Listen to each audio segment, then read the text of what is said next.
All right. Today I want to talk a little bit about revision. You'll recall that I talked about the shapes. We can use shapes to talk about stories. And I talked about the line, which really was about sequencing and ascending action and denouement. And talked about squares, which was representing sort of using blocks of information. And I talked about the circle, which in some ways represents the unity of a story. That a story introduces a problem of some kind, and everything in the story moves to its resolution of that problem. In revision, what I'd like to suggest is you can use these shapes, but I'm going to kind of change it a little bit. I'd like us first to look at the idea of unity in the story, then to look at blocks of information, and finally to look at the line. What people do far too often, and I do it myself, in revision is that I concentrate on minutia. I concentrate on the sentence level issues. I concentrate on word choice. I concentrate on the rhythm of the sentences.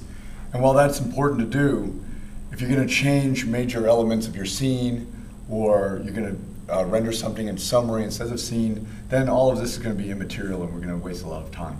So this is just a picture I'd like us to look at here, and then I'm going to take us over to some pages and see how this applies on the page itself.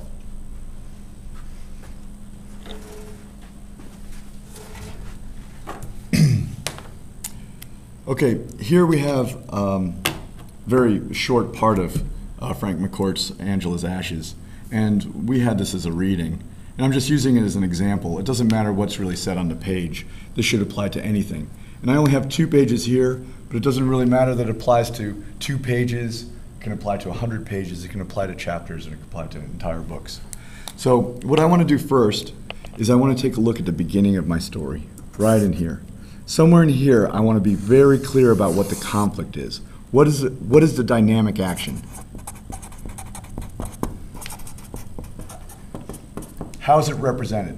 Dynamic action, if we think about conflict, will be represented by 2 things. I might see it in the first sentence, 1 and 2, or I might see it in the first paragraph, 1 and 2, but I'm going to see it someplace very soon because we need to have that dynamic action to make the reading interesting for our reader.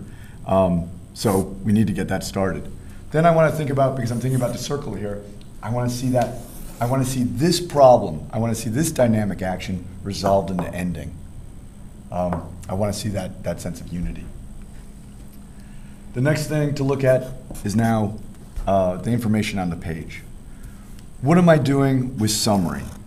Here's a summary here, for example. Here might be a scene that lasts to here. Here's another section of summary.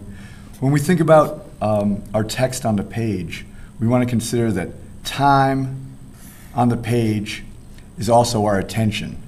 If something gets a lot of attention, it should be more significant than something that gets less attention.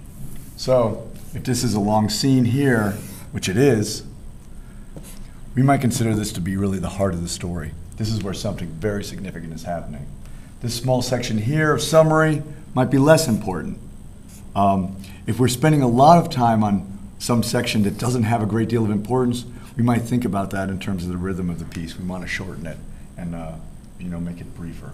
And it's something that's highly significant, we want to expand and really deal with it in depth.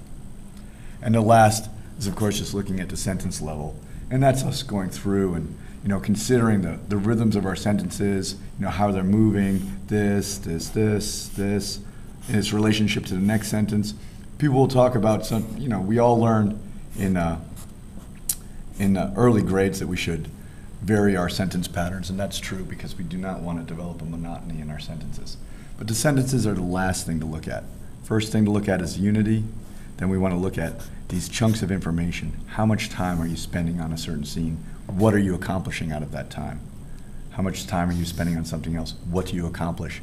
Is there a relationship between time and on the page and what you accomplish in terms of its importance? And then lastly, the line.